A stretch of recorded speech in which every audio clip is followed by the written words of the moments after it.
December 17, 1987, 25 years ago to be exact, a little company called Capcom released an unsuspecting little video game called Rockman for the Nintendo family computer and laid the groundworks for what would eventually be a major franchise for the company. The game that would eventually be known as Mega Man when ported to the North American Nintendo Entertainment System and beyond was anything but a major success for Capcom, but did perform far better than anticipated and did merit a sequel that would ensure the long-term success and lifespan of a franchise and proverbial cash cow for Capcom. But while Mega Man 2 was the spark that kept the ball rolling, it is still very much a sequel to a previous video game, and it is that original game in Mega Man that I want to look at today. Consider it my own little way of commemorating the Blue Bombers' 25th anniversary and the eventual first chapter in a celebration of the enduring legacy of a video game series that has given me many years worth of entertainment. It's not much of a celebration in the long run, but it is certainly more than what Capcom has done to celebrate the occasion thus far, which is pretty much f*** all. Although by the time this video is posted, they might surprise the world with something really special.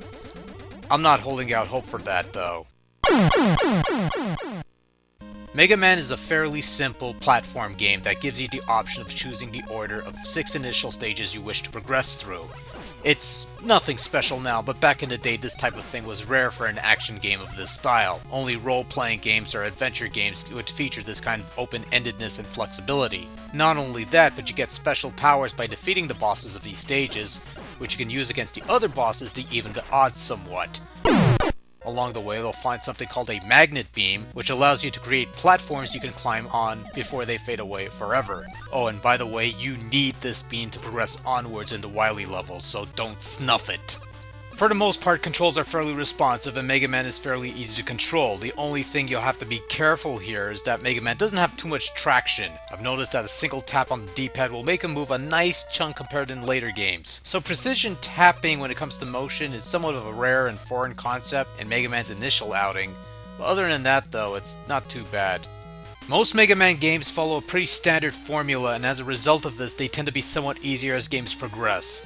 The original Mega Man, for all intents and purposes, give you the bare minimum abilities. So if you played later Mega Mans before you played this one, that means no sliding, no energy tanks, no Mega Buster, just your regular pea-shooter arm cannon, and that's more than enough to traverse through the game in a good amount of time. With that having been said, the original Mega Man is considered to be one of the harder games in the series due to the lack of comforts from later games as well as the infamous instant death spikes that will kill you regardless of whether you've been hit by an enemy or not. This makes for precarious situations where one inconvenient hit from a stray projectile or flying enemy will send you tumbling to a bed of spikes with no hope for recovery.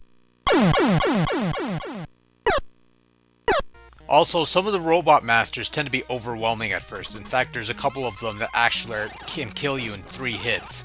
Finding their weakness weapon allows you to return the favor, but they are beatable once you learn their patterns. Still, Mega Man's a challenging game, and it'll take you a while to go through this one in one piece. This is certainly one you're not going to be finishing on your first time out, unlike one of the later sequels in this game, but I digress.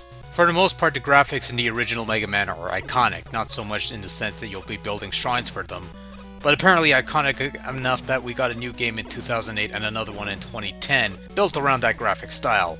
In any case, Mega Man has a rather clean, simple, and uncomplicated art form that makes it very pleasing to the eyes. While it isn't a cut above all the other games that came out at the time, it is still outstanding work and a good enough style to be recycled for the rest of the series, at least while it's stuck in 8-bit. Mega Man's soundtrack is actually pretty good and memorable, with a number of noteworthy tracks that will get stuck in your head for quite some time. Being that music is a main influence of the series, it makes sense that the musical tracks in the game be up to high standards, and they succeed on that level. The sound effects are also fairly decent and eventually used in every game afterwards, which is rather nice, but a bunch of games do that too, so you can't really blame them.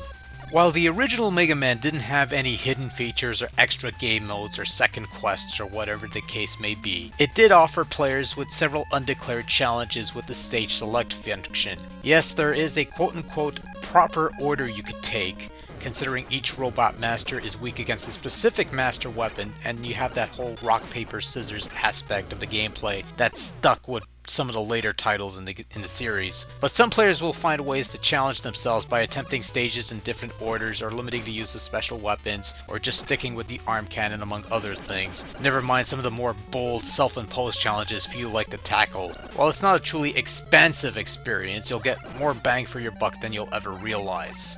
At least back then. Now, not so much, but... The original Mega Man was considered to be a sleeper hit for the most part. Once people got over the bad box art, they saw a game that was actually pretty good, but hard as nails.